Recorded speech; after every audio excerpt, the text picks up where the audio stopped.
too much though. I'm lonely is I'm seeking Hawaiian. Someone tells me that I because you I'm down alone. And I don't want to take so long. It's called the Koko Crater Tramway.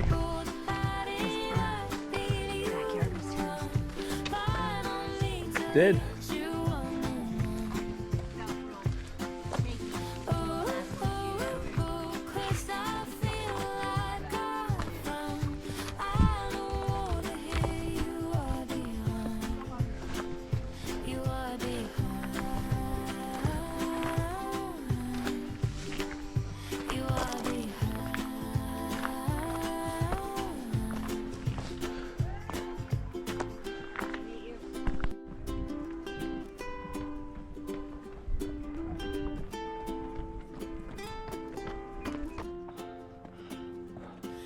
I'm burning the feel inside. I think that I need to melt it.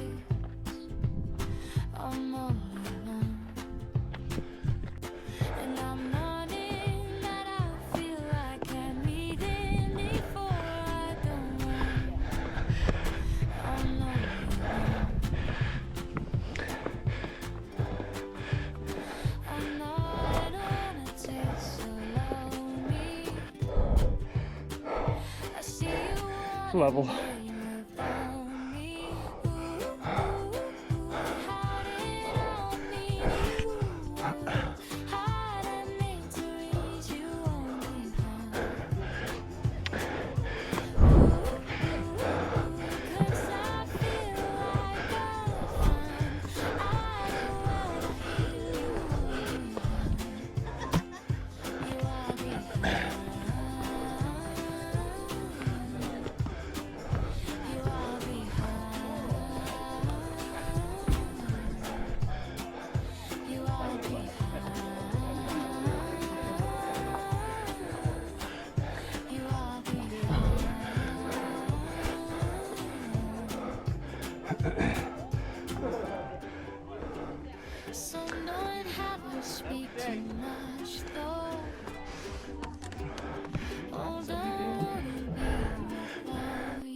Lighthouse, hike over there, go up, around and up.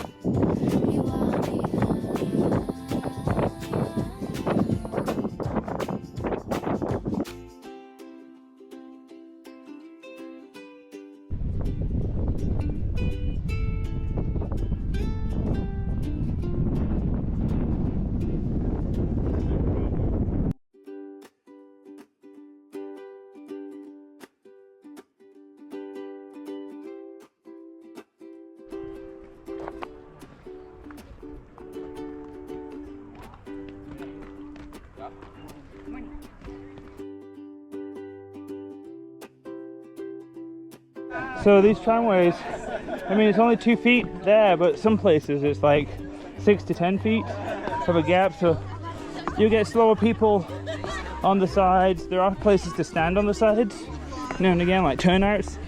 There's also another way up away from the trams. How was it up there? Steep. There was a pillbox. Oh yeah? There was a crater.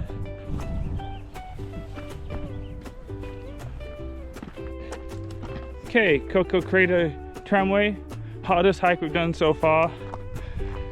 I kicked my butt going up. steps change, variety. Some are super easy, little steps, some are big steps, and up. So if you got bad knees, watch out. Definitely take an Advil for your joints afterwards, because they're gonna be burning the next day. But good views. That extra section of tramway at the top, it's worth going up there for the views, the lookout points. And we started at 6:30. I went up to the top and I'm almost back now, and 50 minutes later. I started most of it with Chelsea. Chelsea managed to get to the scary incline without anything underneath the tramways, so she paused there. And well, there's the parking lot that we parked at, and she's on her way back now.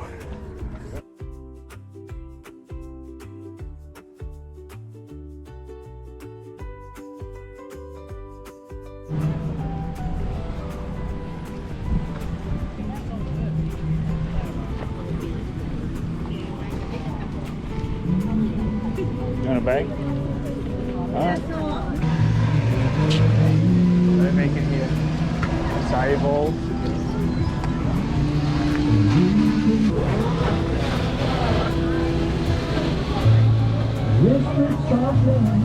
Croissant toast?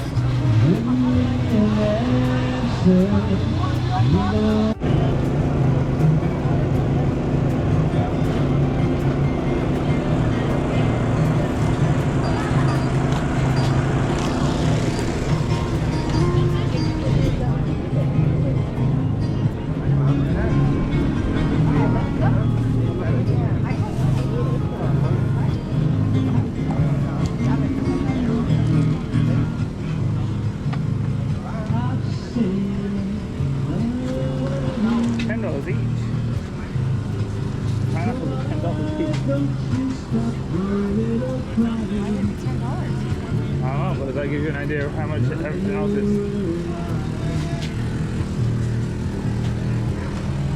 Pineapples are $1.50 at Costco.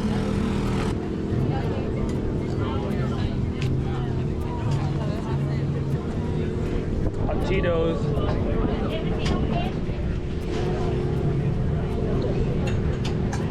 Papi's empanadas. This looks like a good spot.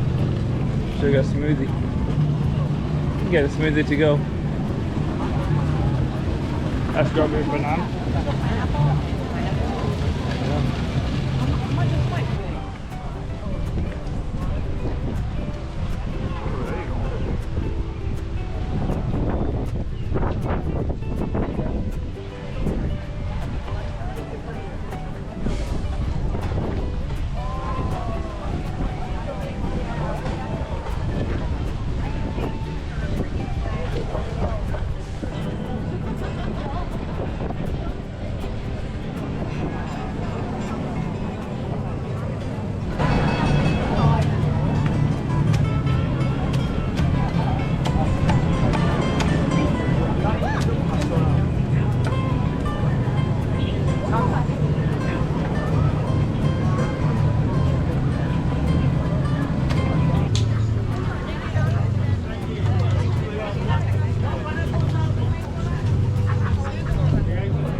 We are at the pier, just on the other side of the Ala Moana. So there's the pier that we're at, and on Saturdays they have a farmer's market just on the other side of the pier. It's crazy parking, so we came to this side, parked over here, came Malo Basin Park, we find some space. And we're gonna go see how that is. If you want to go diving, you want to go snorkeling, you want to go on a boat ride, this is the place to come. They've got all these stalls, all these different people just waiting to take you out. The time right now is 9:15 and it looks like either the charters have just left or they are just leaving.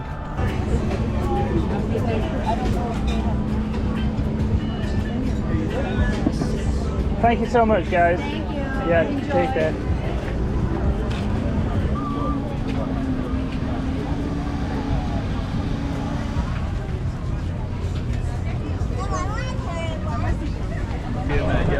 Next one, go around the... Is there another place? No, it's the crop. Oh, it is.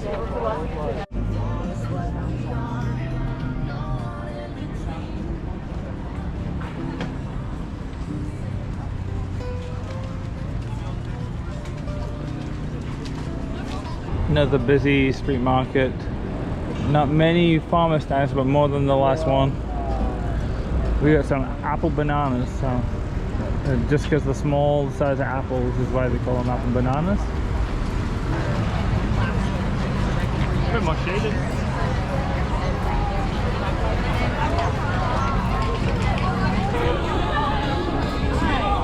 More.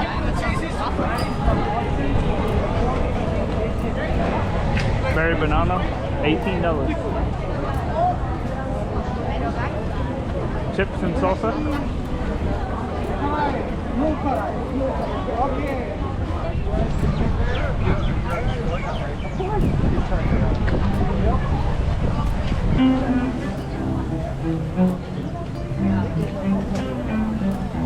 I think I filmed enough.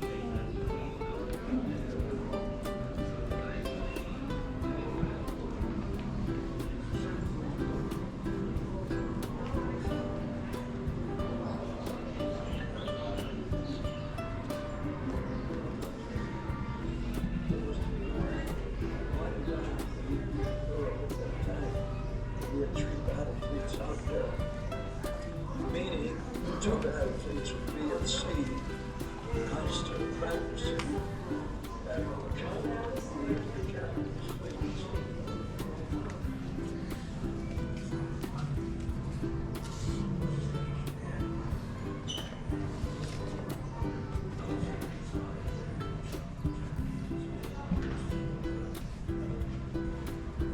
Japanese were there was global tension.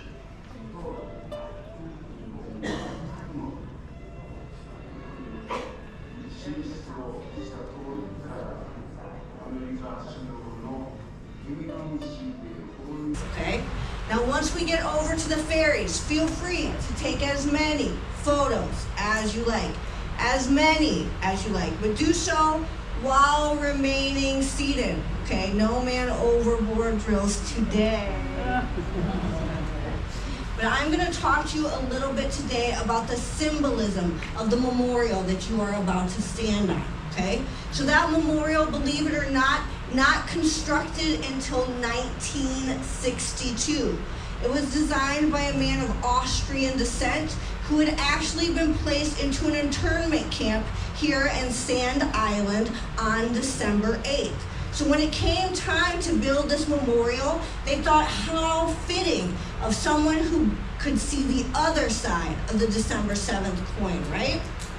So, as you stand into the memorial, you're going to enter on a rise, okay? That rise symbolizes America feeling great about themselves after the Great Depression. We truly believed that anything was possible. As you walk towards the shrine room, there's going to be a lull in the middle of the memorial.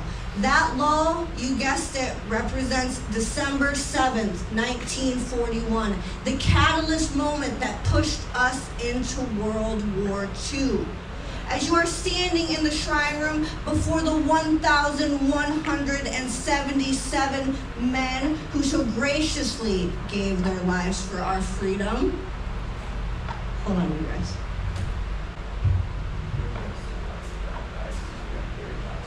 All right, you guys, we've got some news.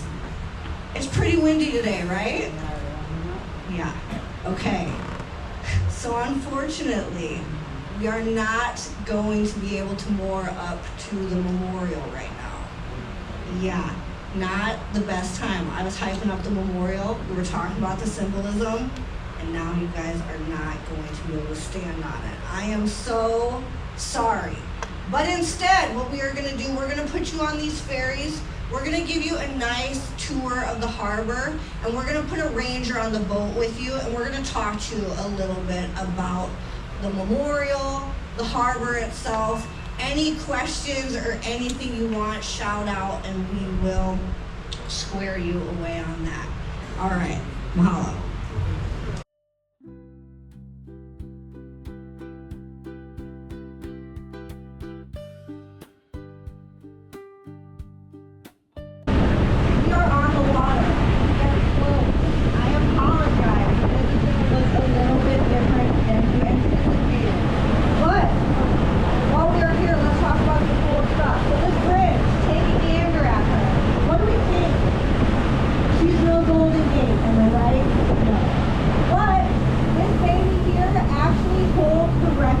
For the largest movable span of any bridge in the entire world.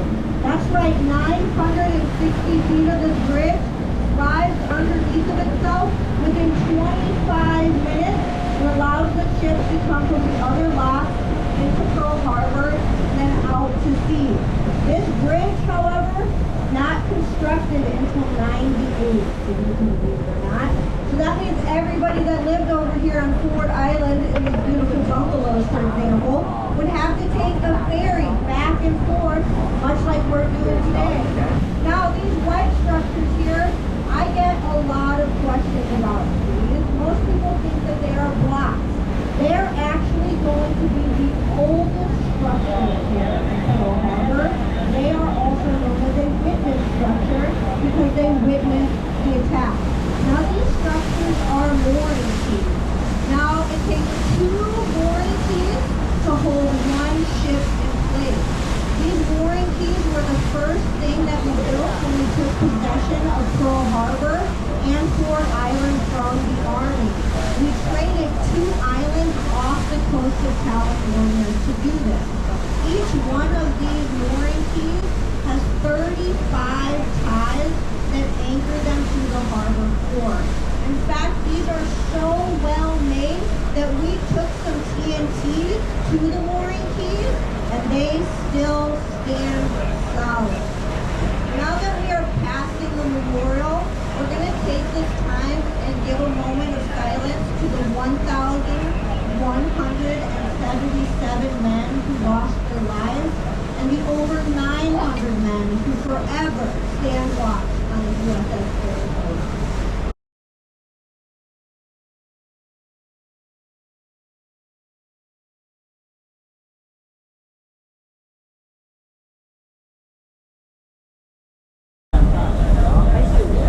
As we approach the white and blue buoy here, this buoy actually represents the bow of the Arizona itself.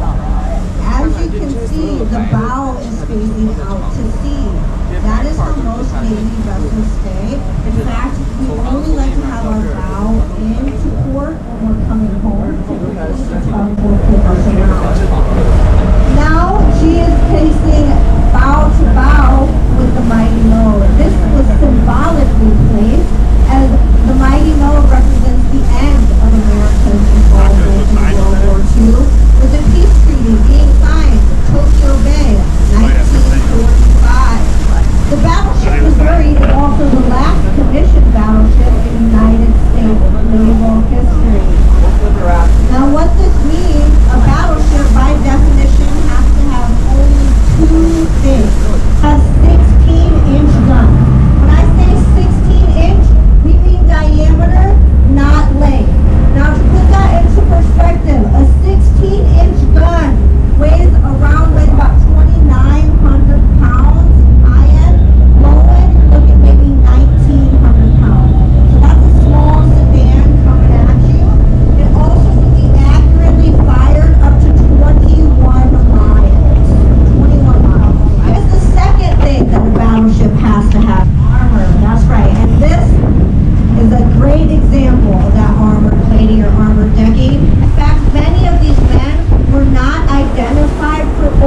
75 years.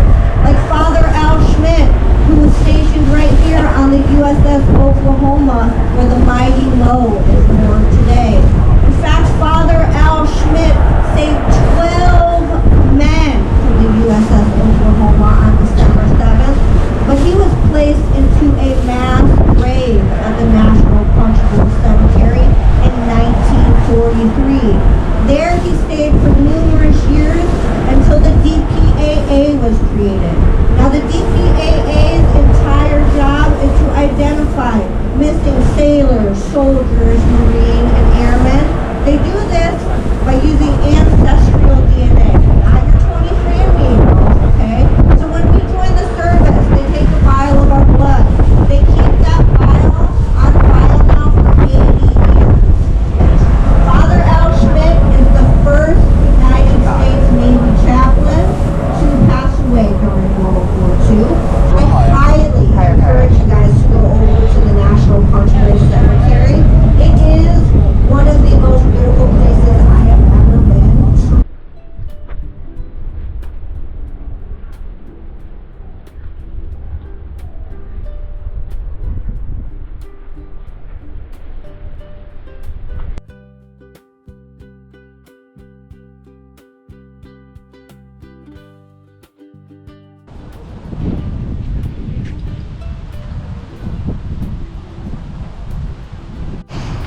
Found an Anna Miller's to eat at.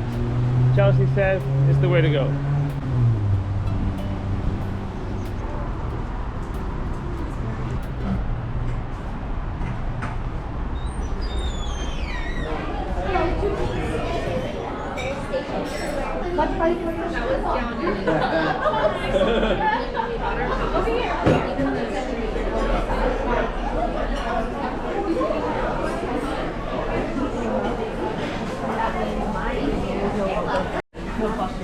Yeah.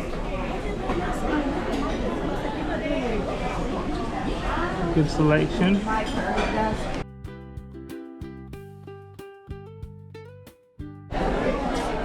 Got banana pancakes with strawberries on the side. You got chicken pot pie, cornbread, and a salad. This Anna Miller's was awesome. Got all of our food for about $40. It was one of the cheapest places we have been to. It's only open until 3 p.m. Each day, but feels like a local spot. Really awesome. I really enjoyed it.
This death trap. Where are we going? Upper level. Upper level, sorry.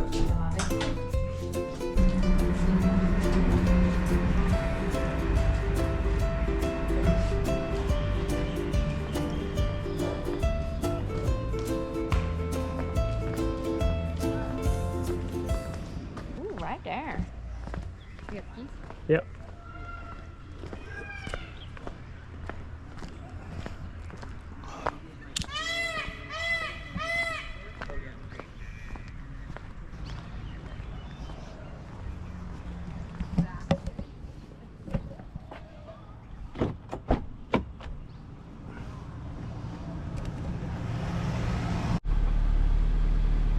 What's going on, buddy? Oh, was interested, now it's not interested.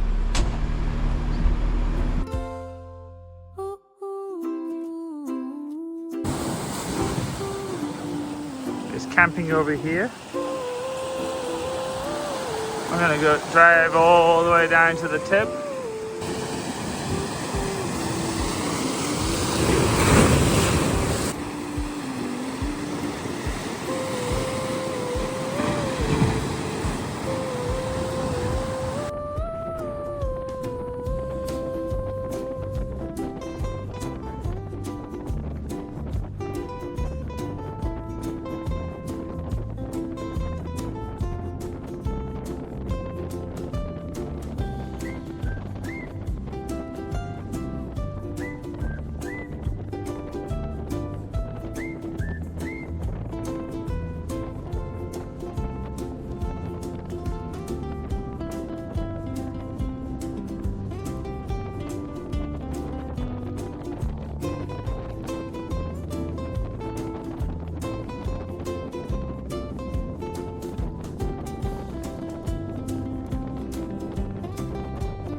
So this is the Puʻu O Hulu pillbox trail. No, not Pu'u O Hulu. Pu'u Hulu. Pu'u Hulu. Whatever she said. I have butchered every single Hawaiian name, like even the simple ones. Anyway, yeah, this is supposed to be a kid-friendly hike. It is not. Oh, there it is. Kid-friendly. But the view is going to be great. Oh boy. I told you I was Hawaiian. Honorary. From Las Vegas. Island. So we're doing a sunset hike. So we'll see how this goes.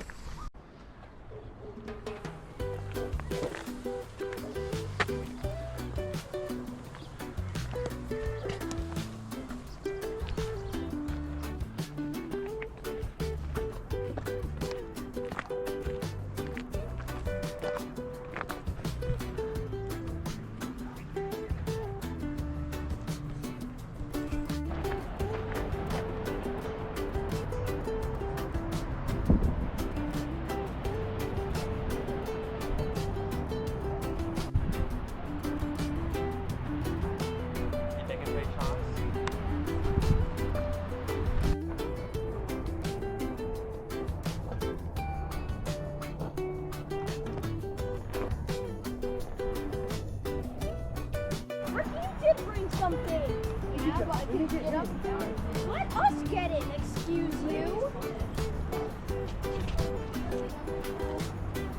I'm scared. That's a fault. That's a fall. That's fall. I know. I'm sure.